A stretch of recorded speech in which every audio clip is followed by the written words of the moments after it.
Bienvenue sur Sophia Science, la chaîne YouTube qui répond à toutes vos questions sur le monde de la science, notamment la science, les mystères, les extraterrestres. Le contenu de la vidéo d'aujourd'hui est: Imaginez une immense société parfaitement organisée, mais pas une société humaine, une société de fourmis. À première vue, tout semble fonctionner comme une machine bien huilée. Chacune connaît son rôle, chacune accomplit sa tâche. Pourtant, derrière cette apparente harmonie se cache une réalité beaucoup plus brutale. Dans certaines colonies, une simple tentative de pondre un œuf peut déclencher une véritable chasse aux sorcières. L'histoire commence avec les ouvrières.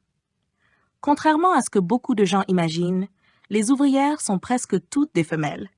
Mais dans une colonie dirigée par une reine, elles ne sont normalement pas censées se reproduire. Leur mission consiste à nourrir les larves, défendre le nid, chercher de la nourriture et prendre soin de la descendance de la reine. D'une certaine manière, c'est un peu comme si toute une ville travaillait uniquement pour élever les enfants d'une seule famille royale.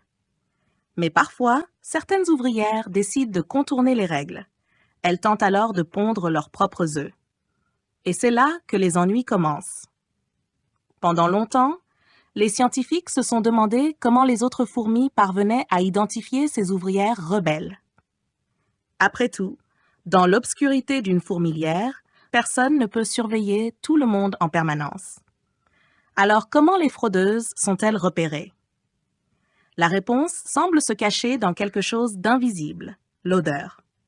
Les fourmis vivent dans un univers dominé par les signaux chimiques.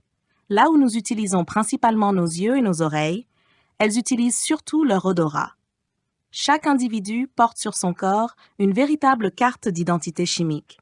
Pour mieux comprendre ce phénomène, une équipe de chercheurs allemands et américains a étudié une espèce appelée Aphenogaster cockerielli.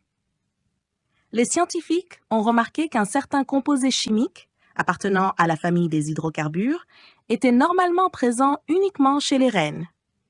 Ils ont alors eu une idée ingénieuse. Ils ont fabriqué artificiellement cette substance en laboratoire, puis l'ont appliquée sur le corps de plusieurs ouvrières parfaitement innocentes. En quelque sorte, ils ont déguisé ces ouvrières en reines grâce à un simple parfum chimique.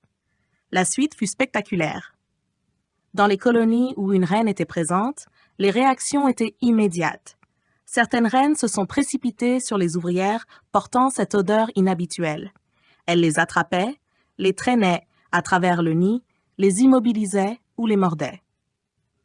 Pour les autres fourmis de la colonie, cette odeur semblait être la preuve qu'une ouvrière